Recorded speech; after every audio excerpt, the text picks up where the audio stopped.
Hi everyone, the Penguin Chef here. Today we're going to be making baked beans with pineapple and bacon. So to prepare, I diced up one large yellow onion and sliced up 8 strips of bacon. And so now we're ready to fry that all up. I have my Dutch oven here over medium-high heat, so here we go.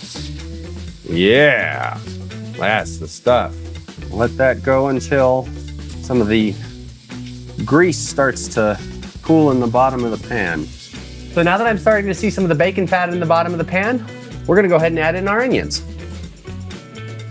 And you're gonna let those cook together until the bacon has reached your desired crispiness and the onions are golden.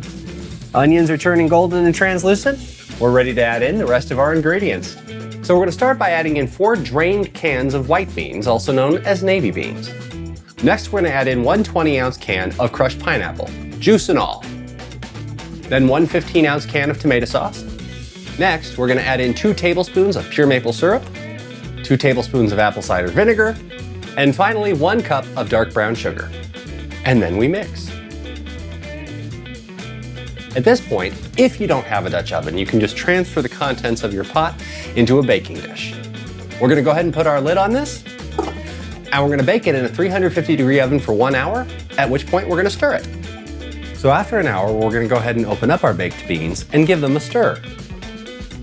Put the lid back on it, put it back in the oven for another half hour.